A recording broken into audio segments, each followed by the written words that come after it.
بسم الله الرحمن الرحيم. الحمد لله الذي أنزل على عبده الكتاب ولم يجعل له عوجا قيما لينذر بأسا شديدا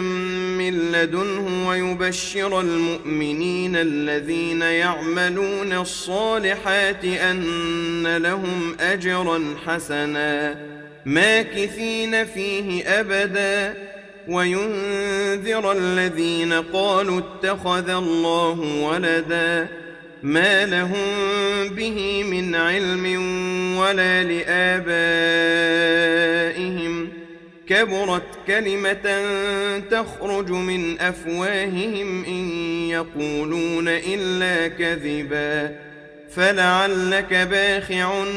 نفسك على آثارهم إن لم يؤمنوا بهذا الحديث أسفا إنا جعلنا ما على الأرض زينة لها لنبلوهم أيهم أحسن عملا وإنا لجاعلون ما عليها صعيدا جرزا أم حسبت أن أصحاب الكهف والرقيم كانوا من آياتنا عجبا إذ أوى الفتية إلى الكهف فقالوا ربنا آتنا من لدنك رحمة وهيئ لنا من أمرنا رشدا فضربنا على آذانهم في الكهف سنين عددا ثم بعثناهم لنعلم أي الحزبين أحصى لما لبثوا أمدا نحن نقص عليك نبأهم بالحق إنهم فتية آمنوا بربهم وزدناهم هدى وربطنا على قلوبهم إذ قاموا فقالوا ربنا رب السماوات والأرض لن ندعو من دونه إلها لقد قلنا إذا شططا هؤلاء قومنا اتخذوا من دونه آلهة لولا يأتون عليهم بسلطان بين فمن أظلم ممن افترى على الله كذبا وإذ اعتزلتموهم وما يعبدون إلا الله فأووا إلى الكهف ينشر لكم ربكم من رحمته فأووا إلى الكهف ينشر لكم ربكم من رحمته ويهيئ لكم من أمركم مرفقا وترى الشمس إذا طلعت تزاور عن كهفهم ذات اليمين وإذا غربت تقرضهم ذات الشمال وهم في فجوة منه ذلك من آيات الله من يهد الله فهو المهتد ومن يضلل فلن تجد له وليا مرشدا وتحسبهم أيقاظا وهم رقود ونقلبهم ذات اليمين وذات الشمال وكلبهم باسط ذراعيه بالوصيد لو اطلعت عليهم لوليت منهم فرارا ولملئت منهم رعبا وكذلك بعثناهم ليتساءلوا بينهم قال قائل منهم كم لبثتم قالوا لبثنا يوما أو بعض يوم قالوا ربكم أعلم بما لبثتم فابعثوا أحدكم بورقكم هذه إلى المدينة فلينظر أيها أزكى طعاما فليأتكم برزق منه وليتلطف ولا يشعرن بكم أحدا إنهم إن يظهروا عليكم يرجموكم أو يعيدوكم في ملتهم ولن تفلحوا إذا أبدا وكذلك أعثرنا عليهم ليعلموا أن أن وعد الله حق وأن الساعة لا ريب فيها إذ يتنازعون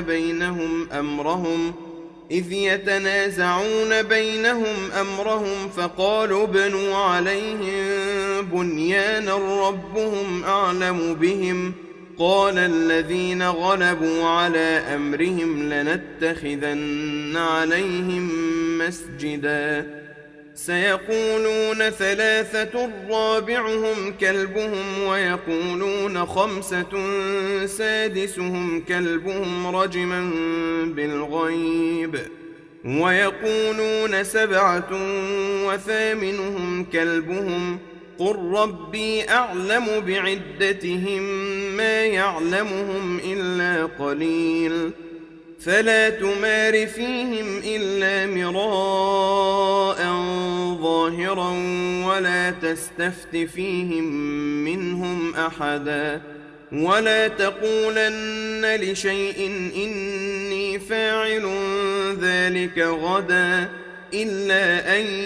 يشاء الله واذكر ربك إذا نسيت وقل عسى أن يهديني ربي لأقرب من هذا رشدا ولبثوا في كهفهم 300 سنين وازدادوا 9 قل الله أعلم بما لبثوا له غيب السماوات والأرض أبصر به وأسمع ما لهم من دونه من ولي ولا يشرك في حكمه أحدا واتل ما أوحي إليك من كتاب ربك لا مبدل لكلماته ولن تجد من دونه ملتحدا واصبر نفسك مع الذين يدعون ربهم بالغداة والعشي يريدون وجهه ولا تعد عيناك عنهم تريد زينة الحياة الدنيا ولا تطع من أغفلنا قلبه عن ذكرنا واتبع هواه وكان أمره فرطا وقل الحق من ربكم فمن شاء فليؤمن ومن شاء فليكفر إنا أعتدنا للظالمين نارا أحاط بهم سرادقها وإن يستغيثوا يغاثوا بماء كالمهل يشوي الوجوه بئس الشراب وساءت مرتفقا إن الذين آمنوا وعملوا الصالحات إنا لا نضيع أجر من أحسن عملا أولئك لهم جنات عدن تجري من تحتهم الأنهار يحلون فيها من أساور من ذهب ويلبسون ثيابا خضرا من سندس واستبرق متكئين فيها على الأرائك نعم الثواب وحسنت مرتفقا واضرب لهم مثل الرجلين جعلنا لأحدهما جنتين من أعناب وحففناهما بنخل وجعلنا بينهما زرعا كلتا الجنتين آتت أكلها ولم تظلم منه شيئا وفجرنا خلالهما نهرا وكان له ثمر فقال لصاحبه وهو يحاوره أنا أكثر منك مالا وأعز نفرا ودخل جنته وهو ظالم لنفسه قال ما أظن أن تبيد هذه أبدا وما أظن الساعة قائمة ولئن رددت إلى ربي لأجدن خيرا منها منقلبا قال له صاحبه وهو يحاوره أكفرت بالذي خلقك من تراب أكفرت بالذي خلقك من تراب ثم من نطفة ثم سواك رجلا لكن هو الله ربي ولا أشرك بربي أحدا ولولا إذ دخلت جنتك قلت ما شاء الله لا قوة إلا بالله إن ترني أنا أقل منك مالا وولدا فعسى ربي أن يؤتيني خيرا من جنتك ويرسل عليها حسبانا من السماء فتصبح صعيدا زلقا أو يصبح ماؤها غورا فلن تستطيع له طلبا وأحيط بثمره فأصبح يقلب كفيه على ما أنفق فيها وهي خاوية على عروشها ويقول يا ليتني لم أشرك بربي أحدا ولم تكن له فئة ينصرونه من دون الله وما كان منتصرا هنالك الولاية لله الحق هو خير ثوابا وخير عقبا واضرب لهم مثل الحياة الدنيا كماء إن أنزلناه من السماء فاختلط به نبات الأرض فأصبح هشيما تذروه الرياح وكان الله على كل شيء مقتدرا المال والبنون زينة الحياة الدنيا والباقيات الصالحات خير عند ربك ثوابا وخير أملا ويوم نسير الجبال وترى الأرض بارزة وحشرناهم فلم نغادر منهم أحدا وعرضوا على ربك صفا لقد جئتمونا كما خلقناكم أول مرة بل زعمتم أن لن نجعل لكم موعدا ووضع الكتاب فترى المجرمين مشفقين مما فيه ويقولون يا ويلتنا ما لهذا الكتاب لا يغادر صغيرة ولا كبيرة إلا أحصاها ووجدوا ما عملوا حاضرا ولا يظلم ربك أحدا وإذ قلنا للملائكة اسجدوا لآدم فسجدوا إلا إبليس كان من الجن ففسق عن أمر ربه أفتتخذونه وذريته أولياء من دوني وهم لكم عدو بئس للظالمين بدلا ما أشهدتهم خلق السماوات والأرض ولا خلق أنفسهم وما كنت متخذ المضلين عضدا ويوم يقول نادوا شركائي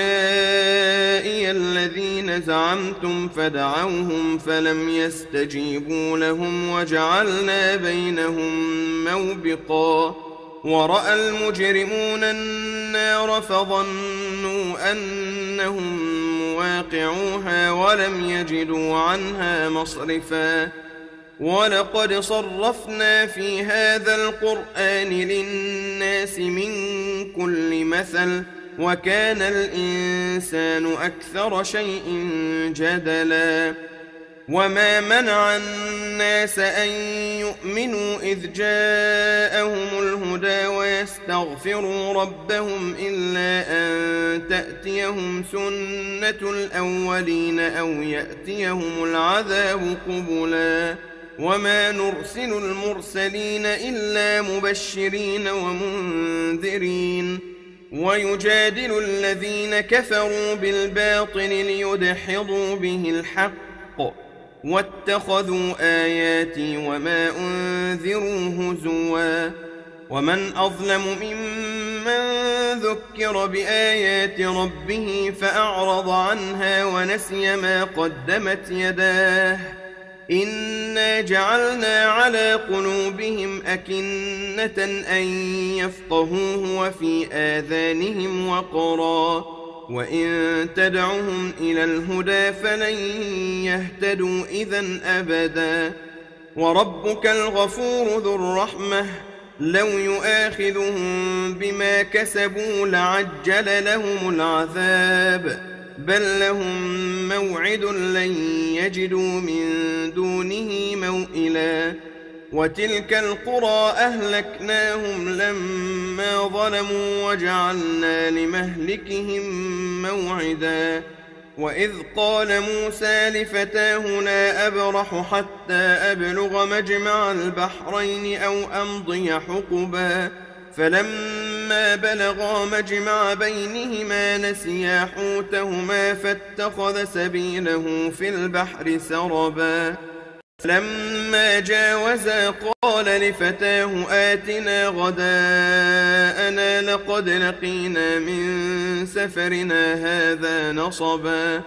قال أرأيت إذ أوينا إلى الصخرة فإني نسيت الحوت وما أنسانيه إلا الشيطان أن أذكره واتخذ سبيله في البحر عجبا قال ذلك ما كنا نبغ فارتدا على آثارهما قصصا فوجدا عبدا من عبادنا آتيناه رحمة من عندنا وعلمناه من لدنا علما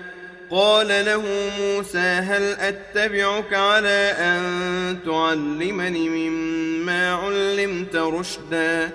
قال إنك لن تستطيع معي صبرا وكيف تصبر على ما لم تحط به خبرا قال ستجدني إن شاء الله صابرا ولا أعصي لك أمرا قال فإن اتبعتني فلا تسألني عن شيء حتى أحدث لك منه ذكرا فانطلقا حتى إذا ركبا في السفينة خرقها قال أخرقتها لتغرق أهلها لقد جئت شيئا إمرا قال ألم أقل إنك لن تستطيع معي صبرا قال لا تؤاخذني بما نسيت ولا ترهقني من أمري عسرا فانطلقا حتى إذا لقيا غلاما فقتله قال أقتلت نفسا زكية بغير نفس لقد جئت شيئا نكرا قال ألم أقل لك إنك لن تستطيع معي صبرا قال إن سألتك عن شيء بعدها فلا تصاحبني قد بلغت من لدني عذرا فانطلقا حتى إذا أتيا أهل قرية استطعما أهلها فأبوا أن يضيفوهما فوجدا فيها جدارا يريد أن ينقض فأقامه قال لو شئت لاتخذت عليه أجرا قال هذا فراق بيني وبينك سأنبئك بتأويل ما لم تستطع عليه صبرا أما السفينة فكانت لمساكين يعملون في البحر فأردت أن أعيبها وكان وراءهم ملك يأخذ كل سفينة غصبا وأما الغلام فكان أبواه مؤمنين فخشينا أن يرهقهما طغيانا وكفرا فأردنا أن يبدلهما ربهما خيرا منه زكاة وأقرب رحما وأما الجدار فكان لغلامين يتيمين في المدينة وكان تحته كنز لهما وكان أبوهما صالحا فأراد ربك أن يبلغا أشدهما ويستخرجا كنزهما رحمة من ربك وما فعلته عن أمري ذلك تأويل ما لم تسطع عليه صبرا ويسألونك عن ذي القرنين قل سأتلو عليكم منه ذكرا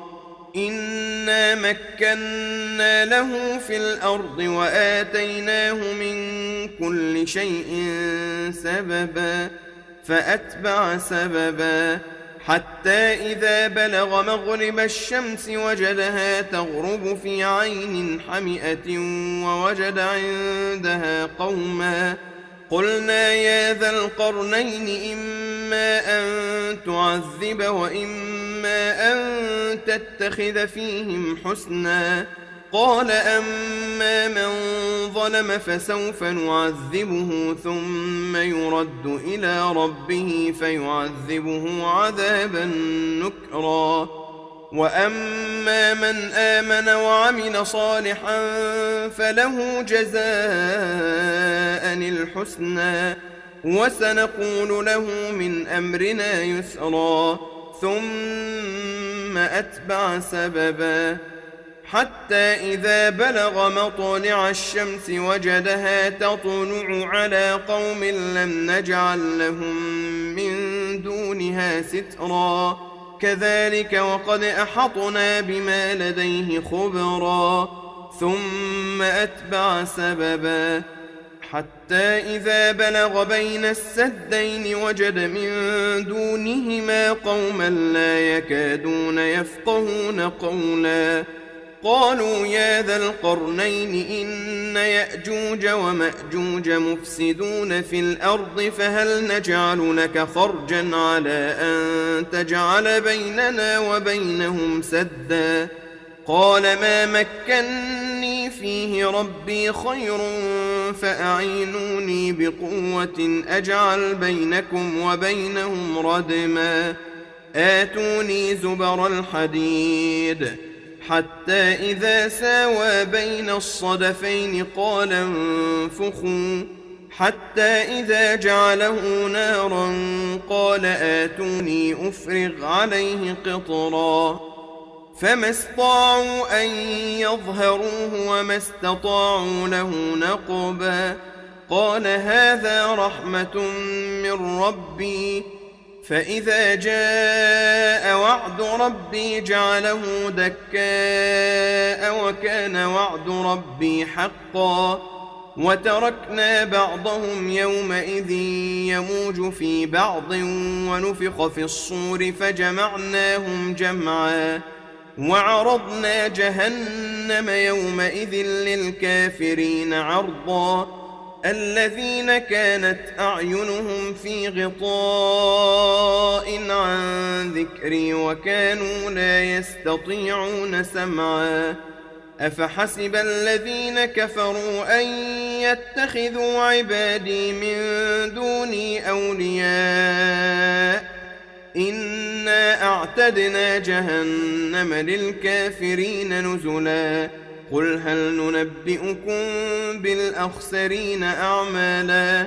الذين ضل سعيهم في الحياة الدنيا وهم يحسبون أنهم يحسنون صنعا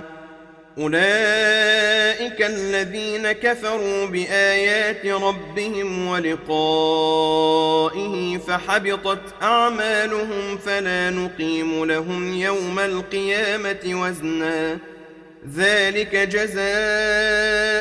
جهنم بما كفروا واتخذوا آياتي ورسلي هزوا إن الذين آمنوا وعملوا الصالحات كانت لهم جنات الفردوس نزلا خالدين فيها لا يبغون عنها حولا قل لو كان البحر مدادا لكلمات ربي لنفد البحر قبل أن تنفد كلمات ربي ولو جئنا بمثله مددا قل إنما أنا بشر مثلكم يوحى إلي أنما إلهكم إله واحد فمن كان يرجو لقاء ربه فليعمل عملا صالحا ولا يشرك بعبادة ربه أحدا